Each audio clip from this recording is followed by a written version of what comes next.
satisfied, though summer seems far.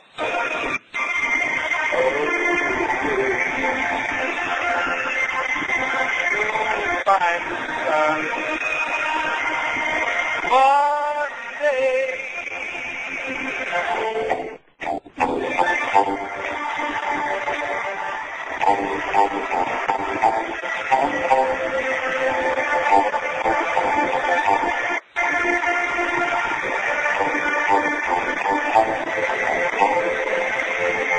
Though summer seems far away,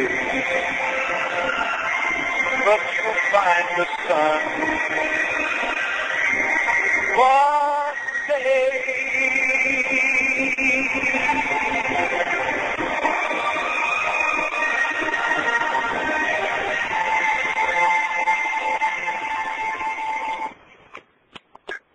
That was True Regret, the John Wayne movie theme song. And we want to welcome you back to Freedom Fighters for America Radio with Al Cuppett, listener supported, and that means you. If you can support this radio station, we ask you to please go to www.freedomfightersforamerica.com and please make a donation today so we can keep these shows going out global. Welcome back to the Al Cuppett Show, and Al Cuppett. Thank you, Chris. You're welcome. We're talking now about a fellow out in Mesquite, Texas. He's sitting in a Starbucks, and he sees three women, big gals, with black uniforms on. And on the back of the uniform, it says State Police. And they've got pistols on their hip. He said, hey, who are you guys wearing those State Police uniforms and them guns on your hip in Texas? They got up and walked out. Got in a white Chrysler van. He had the tags ran on it. It was unissued. Sheriff ran the tags, unissued. You don't have any state police in Texas, folks. You have Texas Rangers and the Department of Highway Safety, which is state troopers. No state police. All right? We've seen Federal Protective Police. Believe it or not, we've even seen Garden Police. Whatever that is. I don't know. That was called into me. Interstate Terrorist Police, okay, and Homeland Security. Now, when you see the word Homeland Security, that's part of FEMA. FEMA's budget is 10% out in the open. The other 90% is black budget, which is secret. All right? I told you I went to FEMA back in 1985 or 84, and I walked in there, and they escorted me around. I said, what are you guys doing escorting me around? I got a code word clearance. Well, we do too. You got a code word clearance for flood and mud? Flood and mud? A civil agency? Well, you're hiding something from somebody. Well, we can't tell you what it is. See, the Americans are setting this thing up under the auspices of National Security and NSEP, National Security Emergency Preparedness. But like I said on my videos, they have to have it back in 98. They got to have a terrorist scenario, a terrorism scenario to bring about the crash in the martial law. And so they're the ones who are running the program. What the Americans don't know is they get swapped out. When the time comes of the changing over, they get swapped out. We got a Homeland Security office right here in my hometown, and nobody knows what they're doing up there.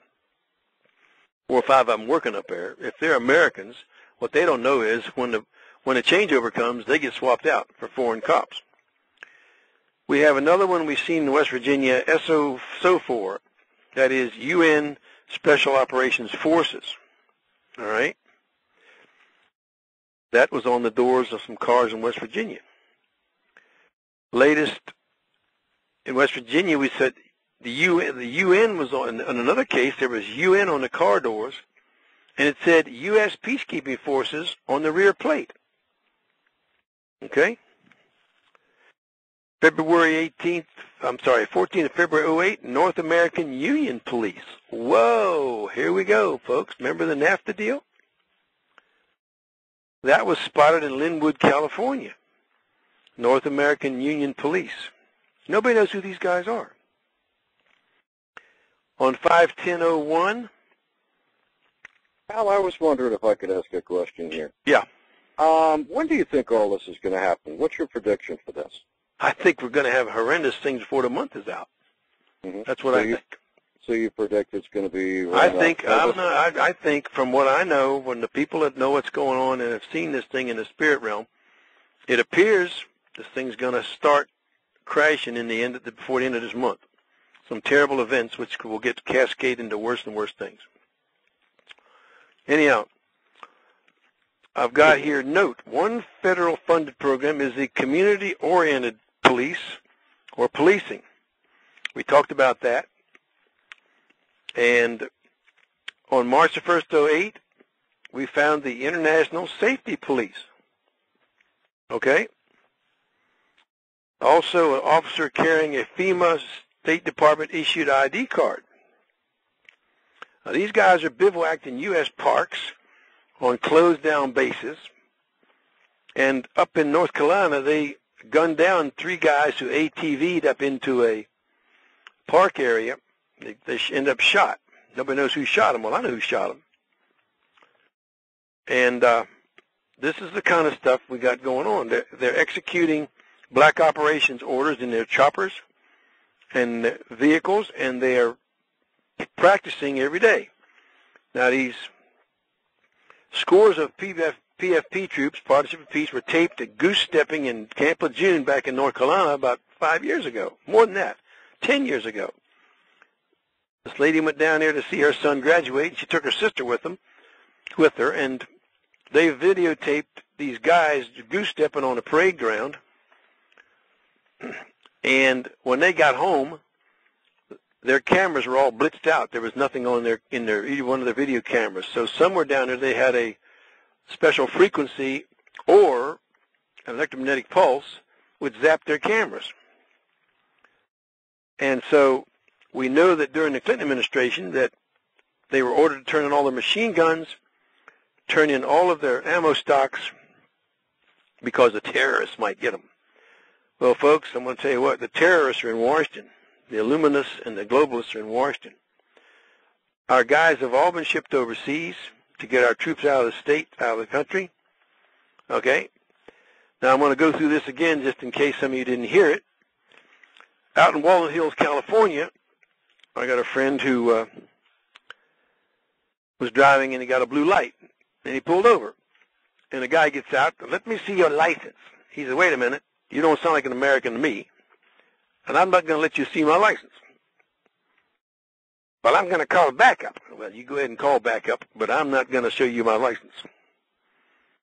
So the Walnut Hills policeman showed up, and he's standing back watching. He's an American. Now, the backup is here, and I want to see your license. He says, I don't care if the backup's here or not. You're not an American cop, and you don't have a badge on. You got a blue light and a gun, and that don't prove nothing to me. Now, look here, sister. He says, now, look here, boy. We're watching you very closely. Now, that's not an idiomatic statement. We're watching you very closely. Or very strongly. He says, we're watching you very strongly. That's what the guy said. Well, Chris knew that he wasn't an American when he said that. He said, okay, sister, you can watch me very strongly, but you're not getting my license. And guess what? I'm driving off. And he took off. And that happened in Walnut Hills, California.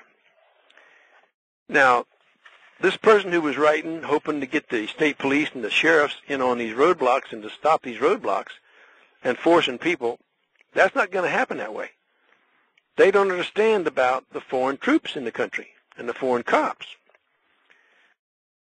Now, up in Fairfax County, way back in the 90s, my buddy went up there to go to the courthouse, and he goes in, and he notices some young guys there speaking with accents. They look a little Mongol, you know. He says, hey, where are you from? Is that a problem? Yeah, I want to know where you're from. Well, what's the problem? The problem is I don't know where you're from. Kazakhstan. Kazakhstan. Stan means home of the Kazakhs, okay? Most likely they were Muslims. So I called up there to the sheriff's office, and I said, look, who's guarding the courthouse? the deputy